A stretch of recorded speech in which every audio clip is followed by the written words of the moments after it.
All right, David, this is a little explanation of how to use this particular worksheet. So just a couple of things. I want you to notice that this little spreadsheet breaks your company down into different sections. We want to measure goal versus actual, and your key category broke down by month, quarter, and then right here, year to date. That's the mission critical piece.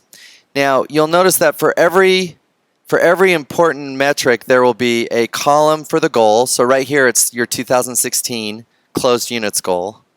And then a column for what you've actually closed. Now, this sales summary section is merely the addition of your listings closed and your buyer closed, which comes over further in the scorecard. These goals right here are populated in this economic worksheet down here. So we fill in the green based on your average sales price, conversion rates. It'll kick out all of your goals, and those populate right here and tell you how many appointments you need. And when we first create this, when we first put our goals in here, it just takes the goal and divides it out by 12, which is fine if your plan is to do 4 equal quarters of 25% for your goal.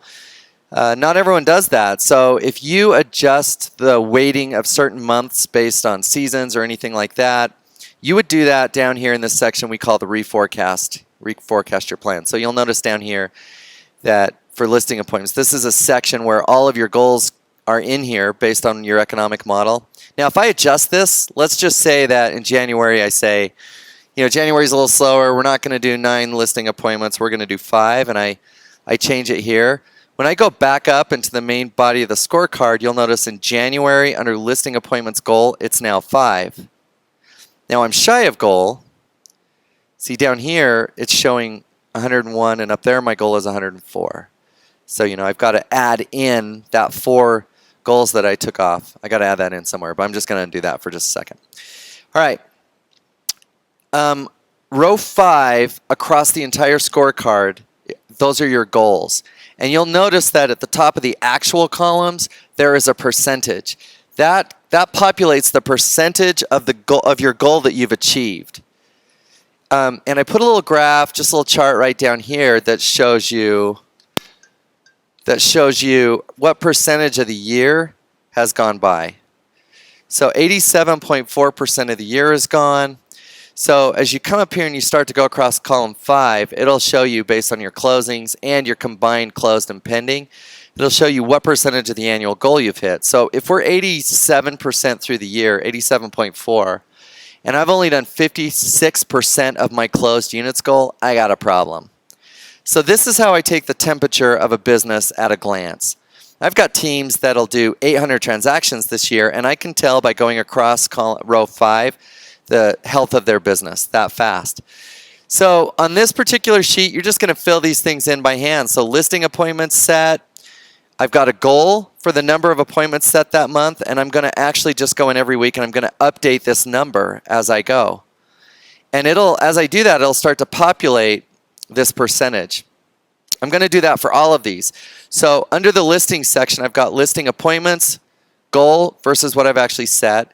Listing appointments taken goal versus how many I've actually taken. And then over here, I've got the sold metrics. So listings closed goal, what I've actually closed, how many I've got pending, and my combined closed and pending. I do the exact same thing in the buyer division. So this is a goal for buyer appointments, and then how many buyer appointments I actually set. And then on the buyer listing goal, buyer listing, of course, is when they sign their agency agreement and how many I've actually taken. And then the same closing metrics. What was my closing sales goal? What have I actually closed? And let me just do one little thing here. I want to put these zeros in just because I think it becomes a little more clear for folk what they need to fill in here. So again, this is a sheet to be filled out by hand. Now let me just tell you something. You're going to have some folks that are going to say things like, well, I don't want to do that, and I'm not going to take the time, and that's not my 1%. Listen, it is absolutely their 1%. If you've got a team that does not have something that displays all of these metrics at a glance, goal versus actual, on one sheet, then I propose that they do not own their business. They don't. So I can tell you those that are running the cleanest, most profitable companies in our company, they have a one-page scorecard like this. Now down the page a little bit, there's just a few other things I want to show you. Fill out these metrics here. This shows you how many listings you need at all time. This comes from Bold. This actually isn't a part of this worksheet, so I'm not going to go there. This reforecast section, now this is a section, in my opinion, this is one of the most powerful elements of this particular worksheet. So let's just say under listings taken in January, the goal was to take 7, I actually took 5. So you can see how it starts to populate, right? So it shows me I've taken 5 versus 7. My year-to-date total is 5, and I've done 5.99% of that goal. Now the goal, let's say it's February 1. My goal was to take 7.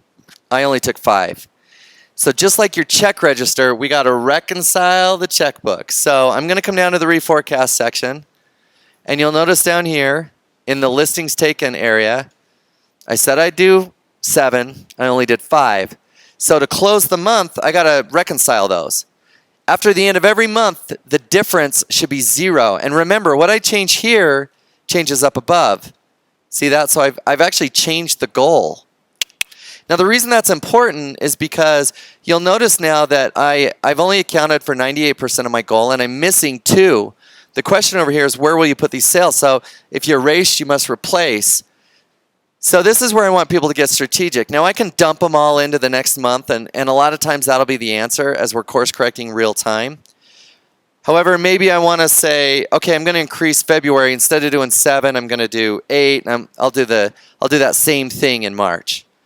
So this is how you're going to redistribute your goal. You'll notice now I'm 100% a goal, and coming back up in that particular category, the changes I made are reflected here, and I'm back on course, right? I can account for 100% of my goal, and I know what I'm doing going forward. So that is the reforecast section. That's how you use that, and you'll do this for each. Essentially, the reforecast is all of these categories broken out individually and put down here.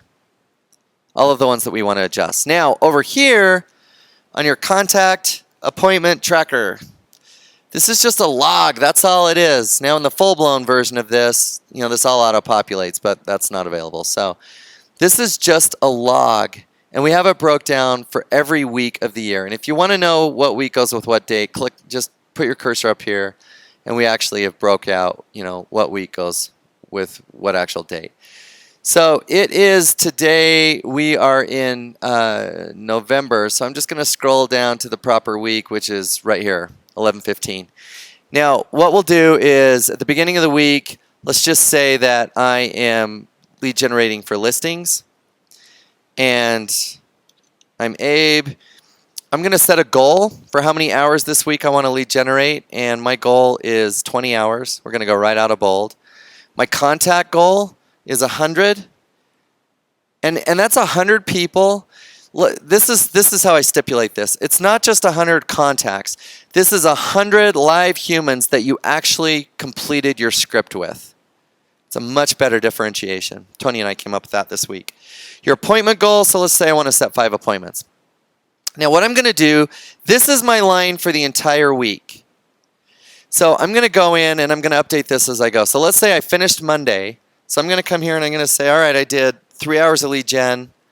I made 22 contacts and I set 1 appointment. So over here on the right side, it starts to give us some pretty valuable data. It counts down what's left. I have 17 hours left, which I think on Monday, that's really critical to see that. As I'm executing the week, I have to know what I've got left. I have 78 contacts left, and I've got 4 appointments. Gary Keller talks about that goals are dictators of actions, and my goals are dictating this week that I have 17 hours left, 78 contacts left, and 4 appointments to set. We want to know those metrics while there's still enough time to affect them. So now it's Tuesday. I again do 3 hours, so I'm just going to update this. I'm going to change that to 6. I only did 20 contacts today, so that's 42, but I set 2 appointments. So you'll notice I've changed my metrics and I updated my conversion rate, and it's telling me I got to make 21 contacts for every one appointment that I get. So over time, this data is going to become really important. Over time, we can pull that data out and get a really clear conversion rate. Now, if I'm running a team, that number is critical. I mean, if I'm a part of this business, I need to know that number, especially if I'm running a bigger team, because as I'm coaching my people in the organization, I have to know what their conversion rate is. Now, I may have different lines based on what source I'm calling. So circle prospecting will yield a different conversion rate than, say, calling for sale by owners or calling our database. Remember, a live contact isn't just I spoke to a human. Live contact is I took a person through my dialogue. That's the critical piece, right? I completed my script. So this conversion rate speaks to skill. If somebody is logging the hours and they're making the contacts and that conversion rate is low, then I can coach them on skill. This will always be one of two things, skill or time in the activity. They're either not doing enough or their conversion rate isn't enough that they're not getting their appointment set in the time that it is that they've allotted to do it. That is how these two sheets work. I hope this was helpful. I kind of have low patience for folks that won't fill something like this out. I was looking at, when I was in Gary's last mastermind, I counted 36 in the room that I coach. Every single one of them have some form of this. Every one of them. Because you can't own a business, you won't have the clarity required to create job satisfaction and loyalty and above all a performance-based culture. If you can't measure goal versus actual in each key category, real time, at a glance, one page. All right, brother, there it is. Hope you have a great one. Talk to you soon.